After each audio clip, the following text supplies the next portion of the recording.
He stands in the shadow of time, his voice echoing through centuries of pain, endurance, and defiance. This is not the story of one man or one people. It is the story of humanity's darkest trade, a story written in blood and tears, carried across oceans, and buried in the soil of 2 continents. It begins on the western coast of Africa, in the warm breath of the Atlantic winds, where kingdoms once thrived and rivers glittered under the sun. In the 15th century, long before the New World was fully known to Europe, Portuguese ships hugged the coastline of Africa, their sails catching the salt air as they ventured farther south. At first, they came seeking gold, ivory, and spices, but soon they found something they considered more valuable: human lives. It began as a trickle, captives taken in wars between African kingdoms, sold to European traders for guns, rum, and textiles. But as demand grew in the colonies across the ocean, that trickle turned into a roaring tide. By the 17th century, the transatlantic slave trade had become a vast, organized machine. Ships left European ports, Liverpool, Bristol, Nantes, Lisbon, laden with goods, bound for the African coast. There, in exchange, they bought men, women, and children. These were not slaves in their own lands. They were farmers, artisans, soldiers, mothers. They had names, families, languages, and gods. But in the eyes of traders, they became cargo, units of profit, marked in ledgers, branded like cattle, packed into the holds of ships where sunlight never reached. The journey that followed, the Middle Passage, was the abyss. The air below deck was thick with heat and human waste. People were chained in rows, unable to move, sometimes lying in their own filth for weeks. Disease spread like wildfire. Dysentery, fever, and despair consumed them. Some tried to take their own lives, leaping into the ocean or refusing to eat. The sailors, fearing loss of profit, whipped and tortured them into submission. Out of every 100 souls who left Africa, 15 or 20 would never reach the Americas. Their bodies were thrown overboard, claimed by the same sea that carried them away from home. When those ships arrived in the New World, the survivors were brought to auction blocks. In places like Charleston, Havana, and Kingston, they were displayed, inspected, and sold to the highest bidder. Families were torn apart, as mothers were sold one way, children another. A man's strength determined his price, a woman's youth her worth. The language of commerce replaced the language of humanity. This was slavery, not the servitude of the ancient world, but a system designed to strip away every trace of personhood. On the plantations of the Caribbean, Brazil, and the American South, enslaved Africans became the engines of empire. They cleared forests, planted sugarcane, harvested cotton, and mined silver under the lash of overseers. From dawn until dusk, they labored in brutal heat, watched by men on horseback carrying whips and guns. The profit of their suffering flowed across the ocean, building the great cities of Europe, fueling its factories, enriching its merchants. It was said that the wealth of London, Bordeaux, and Amsterdam was built on the backs of men and women who would never see freedom again. But even in chains, their spirits did not die. In secret gatherings, beneath the stars, they sang songs that carried the memory of home. They told stories in whispers, of ancestors, of gods, of freedom. In the fields, they carved hidden messages into melodies that the masters could not understand. These songs, centuries later, would be called spirituals. They were prayers, codes, and promises all at once. Resistance took many forms. Some ran, escaping into swamps, forests, and mountains, forming hidden communities called maroon settlements. In Jamaica, the the Maroons fought the British for decades and won treaties recognizing their freedom. In Suriname, runaway slaves built independent villages deep in the jungle. Others rebelled openly. In 1739, a man named Cudjoe led his people to victory against the British. In 1791, in the French colony of Saint-Domingue, enslaved Africans rose in a rebellion that would change history forever. That rebellion, led by figures like Toussaint Louverture and Jean-Jacques Dessalines, would become the Haitian Revolution, the first and only successful slave uprising in history. It began with torches and drums, with prayers to spirits and shouts of vengeance. Plantation houses burned, and white planters fled. Louverture, a former slave turned general, built an army that defeated the forces of France, Britain, and Spain. In 1804, Haiti declared its independence, the first black republic in the world. It was a moment that shook the global order. For the enslaved across the Americas, it was proof that freedom was not a dream. It was possible. Yet the powers of the world turned their backs on Haiti. The new republic was isolated, punished, and forced to pay reparations to its former oppressors. Still, its legacy spread like wildfire through the hearts of enslaved people everywhere. In America, whispers of Haiti's triumph reached the cabins of those who worked under the cotton sun. They dreamed of liberation. In the United States, slavery had become both the foundation of the economy and the great contradiction of its ideals. The nation that declared all men are created equal built its fortune on human bondage. In the tobacco fields of Virginia, the rice swamps of South Carolina, and the cotton plantations of Mississippi, millions labored without pay, their lives dictated by their masters. Children were born into slavery, never knowing another world. But voices began to rise against it. Among them was Frederick Douglass, a man born into slavery in Maryland around 1818. Taught secretly to read by his master's wife, he discovered that literacy was a weapon more powerful than any chain. Douglass escaped in 1838 and went on to become one of the most eloquent voices for abolition. His speeches thundered through halls in the North and across the Atlantic, revealing to the world the cruelty he had endured.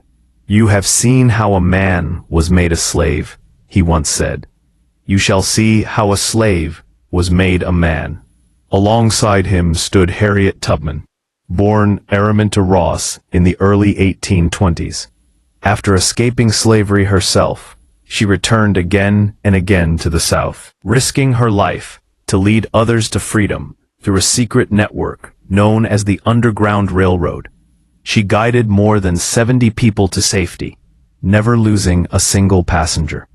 To those she rescued, she was Moses. Her courage became legend, her determination unshakable. Meanwhile, the abolitionist movement grew louder. In churches, newspapers, and meetings across the North, people demanded an end to slavery. William Lloyd Garrison, the fiery editor of The Liberator, declared that he would not retreat a single inch.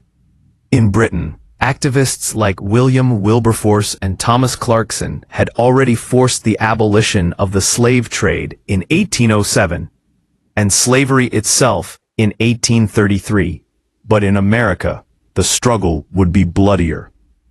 By the 1850s, the nation was tearing apart.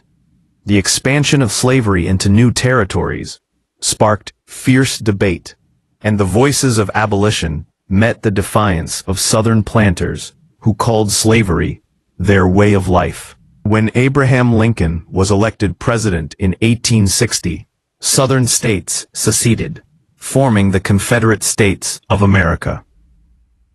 The Civil War began in 1861, not just a war for union, but a war for freedom. For the enslaved, the war became a turning point. Thousands fled to Union lines, seeking refuge and offering their labor and their loyalty to the cause. When Lincoln issued the Emancipation Proclamation in 1863, it declared that all enslaved people in rebel-held territory were free. The words did not free everyone overnight, but they transformed the war into a moral crusade. For the first time, the fight for the Union and the fight for freedom were one and the same, and the enslaved themselves became soldiers in that fight. Nearly 200,000 black men joined the Union Army and Navy, many of them former slaves. They fought in battles like Fort Wagner and Petersburg, proving their courage under fire. Among them was the 54th Massachusetts Regiment, led by Colonel Robert Gould Shaw, whose bravery inspired the nation. By 1865, the Confederacy collapsed. On April 9th, General Robert E. Lee surrendered at Appomattox. The 13th Amendment soon followed, abolishing slavery throughout the United States. After centuries of bondage, 4 million people were free. The chains had been broken. But freedom, as they would soon learn, was not the same as equality. Freedom came with a whisper, then a roar. But what followed was not the peace so many had dreamed of. When the guns of the Civil War fell silent, the South lay in ruins, and 4 million newly freed men, women, and children stood at the edge of a new world, one filled with both hope and danger. They were free, but they owned nothing. No land, no money, no protection. The country that had profited from their bondage now struggled to define what freedom truly meant. Reconstruction began as a fragile experiment. The federal government sent troops south to enforce new laws and to protect the rights of the freed people.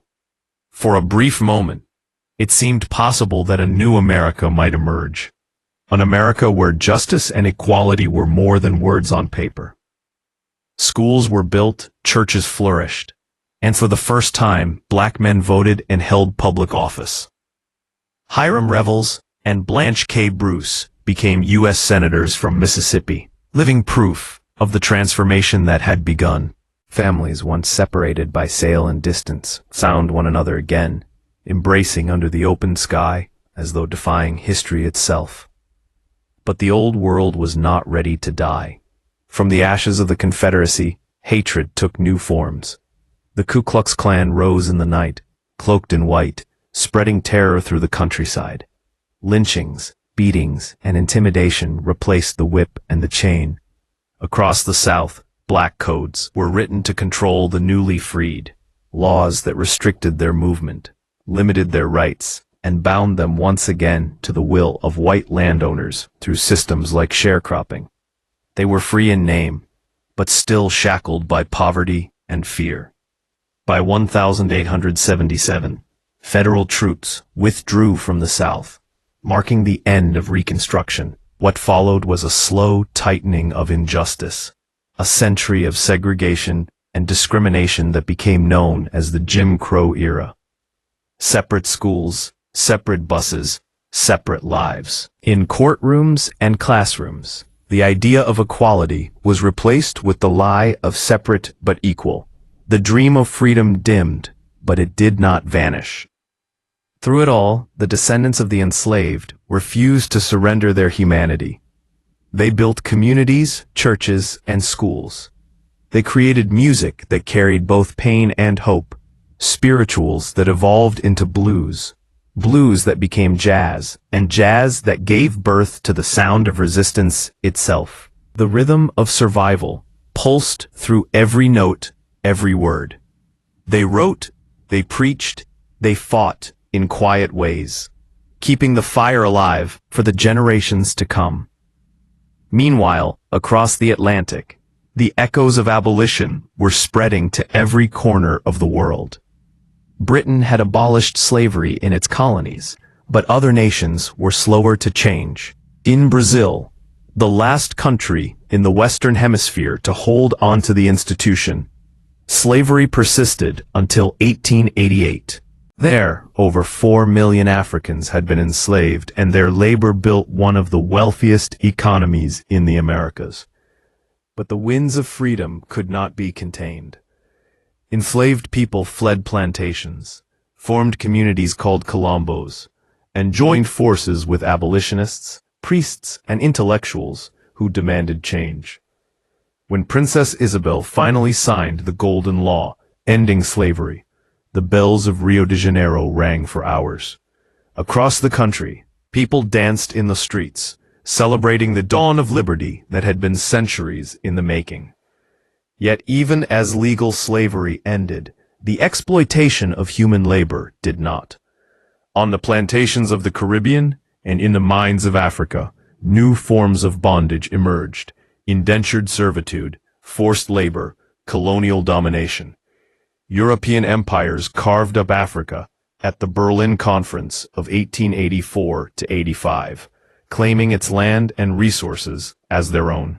The same continent that had once been plundered for its people was now being plundered for its wealth. The chains had changed shape, but not their weight.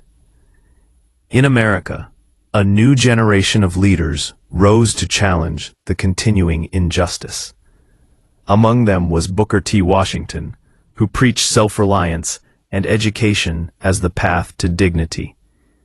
He built the Tuskegee Institute, training young men and women to carve out a future in a world still hostile to their existence. Yet others argued that patience was not enough. W.E.B. Du Bois, the brilliant scholar and co-founder of the NAACP, demanded immediate equality. He spoke of a double consciousness, the struggle of being both black and American, of seeing oneself through the eyes of a world that denied one's worth. His words would inspire generations to come. The dawn of the 20th century brought new challenges. 2 world wars reshaped the globe, and black soldiers fought bravely in both, hoping that their service would win them the respect and rights long denied. They returned home heroes, but still faced segregation and violence. Yet the seeds of change had already been planted. In cities like Harlem, the cultural renaissance exploded. Poets like Langston Hughes and musicians like Duke Ellington celebrated black identity, art, and pride. Their voices became a call. We are here, we are human, we are free. But the real storm of liberation was yet to come. In the mid-20th century, the struggle for civil rights reignited with a force that shook the foundations of the nation. The descendants of slaves marched once more, not with chains, but with conviction. Rosa Parks, a quiet seamstress in Montgomery, refused to give up her seat on a segregated bus in 1955. Her act of defiance sparked a movement. A young preacher named Martin Luther King Jr. rose to lead that movement, his voice ringing across America with the promise of justice. "I have a dream," he said, standing before the Lincoln Memorial, "that one day, this nation will rise up and live out the true meaning of its creed." The movement grew unstoppable, from sit-ins at lunch counters to marches on Selma's Edmund Pettus Bridge, from the jails of Birmingham to the steps of Washington. Millions demanded what had been denied for centuries. They faced fire hoses, dogs, and bullets, but they did not yield. The Civil Rights Act of 1964 and the Voting Rights Act of 1965 finally outlawed the legal remnants of Jim Crow. But King would not live to see the full fruits of his struggle. In 1968, he was shot and killed, his dream momentarily silenced, but not destroyed. His death, like so many before him, became a symbol of sacrifice in the long war for freedom. For this struggle was never bound by one nation or one era. Across Africa, Asia, and the Caribbean, people were rising against colonialism, demanding self-determination. From Ghana's independence in 1957 under Kwame Nkrumah to the anti-apartheid movement in South Africa, the same spirit that once burned in the hearts of the enslaved now fueled global revolutions. In South Africa, the apartheid regime sought to divide by race, enforcing segregation and white dominance. But a young lawyer named Nelson Mandela took up the cause. Arrested and imprisoned for 27 years, he became the living embodiment of endurance. When he was finally released in 1990, the world watched in awe. 4 years later, he stood as South Africa's first black president, a symbol that freedom, no matter how delayed, could never be denied forever. And still, the story of slavery's legacy was not over. Its shadow stretched deep into modern times, in the inequality of opportunity, the wounds of racism, and the silent chains of economic exploitation. But even those shadows could not erase the light that had been kindled through centuries of resistance. Freedom had been won on paper, but its meaning continued to evolve, shifting with each generation that inherited its promise. The chains had been broken, yet their echoes lingered, in the cracks of old laws, in the walls of prisons, in the whispered fears passed from parent to child. The legacy of slavery was not simply a historical memory. It was a living force, shaping nations, economies, and identities. In America, the 1970s and 1980s brought progress and pain in equal measure. Affirmative action programs sought to correct centuries of exclusion, while new movements demanded recognition of black culture and history. Yet, systemic inequality persisted, woven into housing, education, and criminal justice. The plantation had vanished, but new forms of control emerged. Poverty, mass incarceration, and economic disparity. The descendants of the enslaved were still fighting for the full measure of their humanity. In the schools, children began to learn the truth of their past. Museums and historians uncovered the stories once buried or softened. The plantation tours that once glorified Southern heritage began to tell the truth. The story of those who built those grand houses with their sweat and blood. Statues once raised to men who defended slavery began to fall, one by one, replaced by memorials to those who suffered under it. A slow reckoning was underway, one that asked an uncomfortable question. How could a world built on such cruelty ever find peace with its conscience? Beyond America, the legacy of slavery stretched across oceans. In the Caribbean, nations once defined by plantation economies were now free, but burdened with debt and dependency. The sugar fields lay quiet, but the social hierarchies they had created endured. In Jamaica, Trinidad, Barbados, and others, people sought to reclaim their African roots, their pride, and their story. They celebrated Emancipation Day not as a distant memory, but as a living triumph, a reminder that freedom had been earned, not given. In Africa, the scars ran deeper still. The slave trade had not only stolen millions of people, but had also fractured societies, disrupted kingdoms, and reshaped entire regions. The colonial era that followed deepened those wounds, replacing one form of subjugation with another. When independence swept across the continent in the mid-20th century, it carried both jubilation and sorrow. Leaders like Kwame Nkrumah in Ghana, Julius Nyerere in Tanzania, and Patrice Lumumba in Congo spoke of reclaiming dignity, of building nations that could stand free of European domination. Yet, the ghosts of the past remained. Artificial borders drawn by colonizers sowed conflict, and the economic exploitation of Africa's resources continued, now under new names and new faces. The 20th century also witnessed the rise of a global awareness that slavery was not merely a relic of history but an ongoing crisis. While chattel slavery had been abolished, new forms of bondage had emerged across the world. Human trafficking, modern slavery, thrived in the shadows of globalization. Millions of men, women, and children were trapped in forced labor, debt bondage, and sexual exploitation. From sweatshops in Southeast Asia to mines in Africa, from fishing boats in the Pacific to domestic servitude in wealthy cities, slavery had simply changed its disguise. The International Labor Organization estimated that more than 40 million people lived in conditions of modern slavery in the 21st century, more than at any point in human history. These were not chains of iron, but of poverty, coercion, and desperation. And while nations signed treaties and passed laws to stop it, the demand for cheap labor and cheap goods kept the machinery running. In the face of this grim reality, activists, journalists, and survivors began to speak out.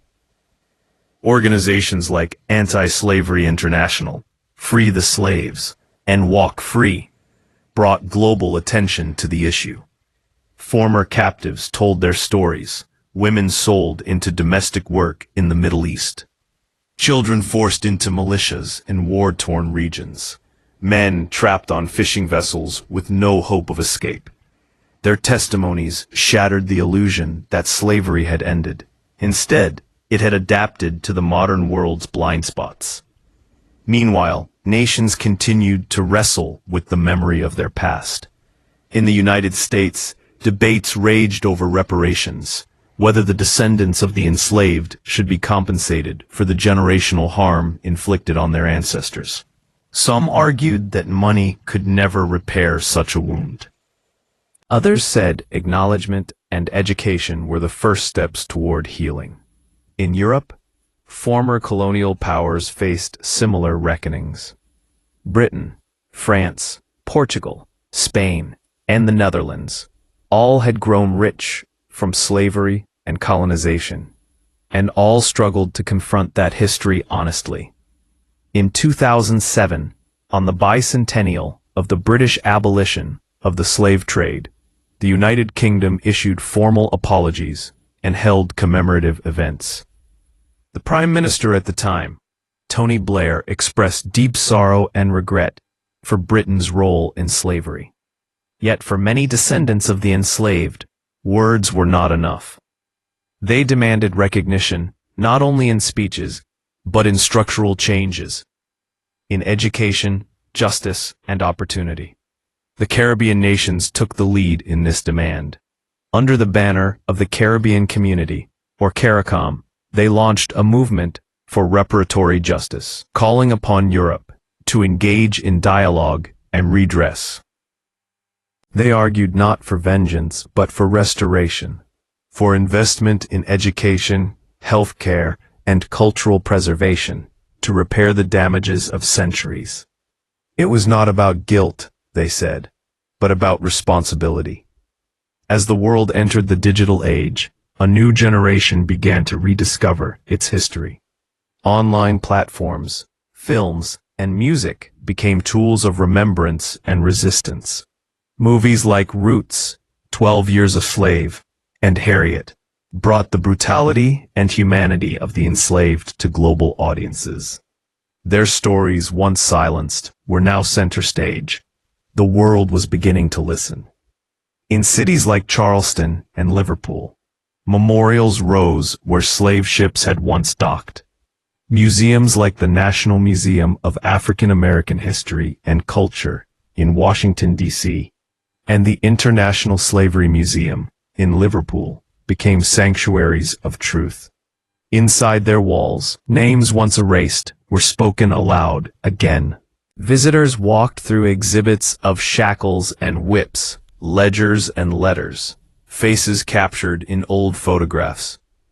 And for many, it was the first time the enormity of slavery's reality became undeniable. The voices of the past spoke through those exhibits, not in anger, but in remembrance. For to forget was to risk repeating history.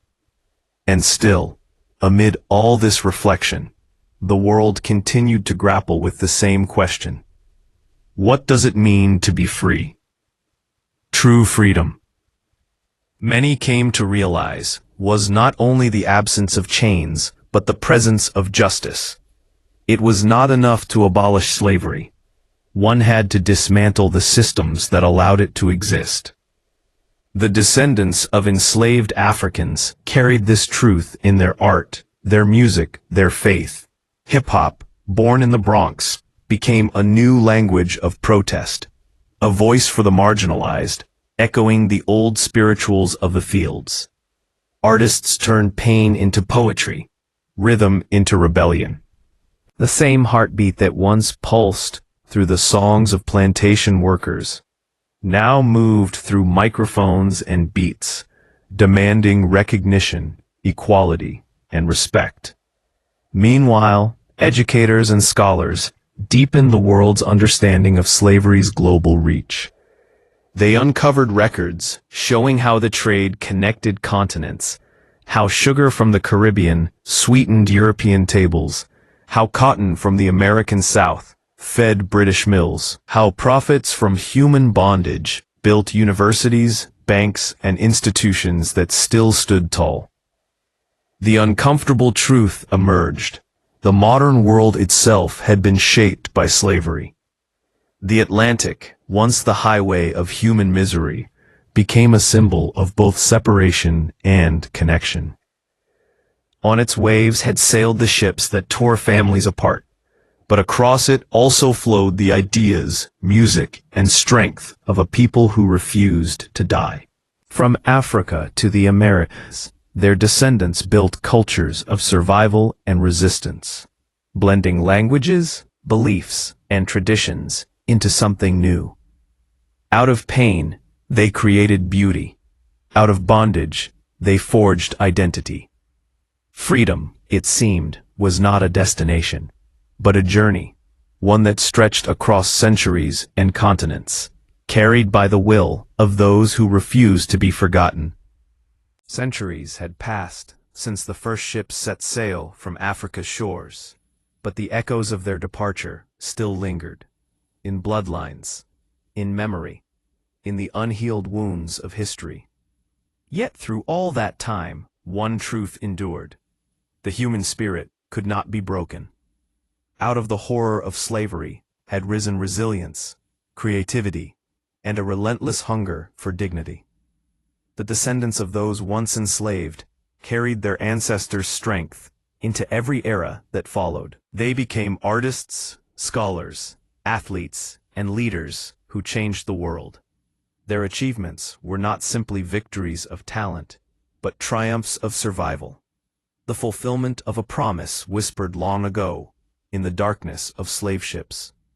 We will live, and we will rise. The 20th and 21st centuries bore witness to that rise. From the civil rights marches of America to the anti-apartheid struggles of Africa, from Caribbean independence movements to global campaigns for human rights, the descendants of the enslaved stood at the forefront of change. They turned the pain of the past into fuel for progress, demanding that the world not only remember, but also act. In the United States, after the turbulence of the 1960s, progress came in waves, slow, uneven, but undeniable. Black Americans entered politics, business, and the arts in unprecedented numbers. Thurgood Marshall became the first black justice on the Supreme Court. Shirley Chisholm ran for president. Decades later, Barack Obama, the son of an African and an American, stood before the world as the first black president of the United States. When he took the oath of office in 2009, millions wept, not only for what was gained, but for what it represented. For those who had toiled under the sun, with no rights, no names, and no hope, this was proof that history could bend, if not easily, toward justice. And yet the struggle was far from over. The dream that Martin Luther King Jr. had spoken of remained incomplete. Racial inequality persisted in new forms, through economic disparity, discrimination, and violence. Movements like Black Lives Matter rose in the 2010s to confront police brutality and systemic injustice, drawing a direct line back to the centuries of dehumanization that had begun on the auction blocks of the slave trade. The cries for justice echoed those of the past. No more chains, no more silence. Across the Atlantic, other nations were undergoing their own reckonings. In Europe, museums and universities began to examine the wealth they had inherited from the slave trade. Streets, once named for slave owners, were renamed for abolitionists and freedom fighters. Statues that had stood for centuries were pulled down, their marble faces no longer welcome in a world that refused to forget what they represented. History, once written by the victors, was being rewritten by the survivors. In Africa, the descendants of those who had been sold into bondage looked across the ocean toward the lands their ancestors had built with their suffering. Cultural and historical reconnections flourished. Pilgrimages to Ghana's Cape Coast Castle and Senegal's Gorée Island became acts of remembrance. There, in the shadow of the door of no return, people stood in silence, feeling the weight of centuries pressing upon them.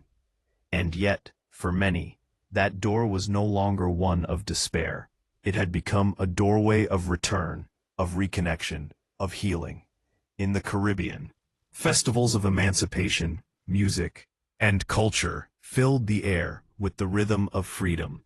The drums that once beat in secret as acts of rebellion now thundered openly in celebration.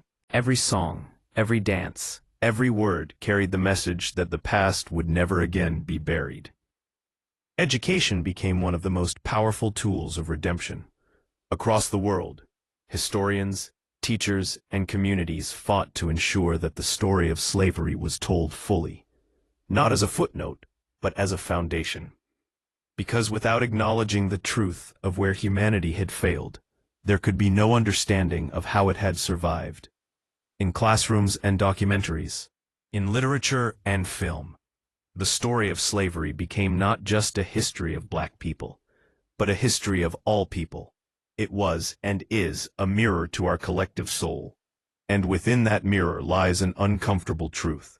Slavery was not only an atrocity of the past, it was a test of what humanity could become after it. The test is not yet over. Modern slavery continues in dark corners of the world.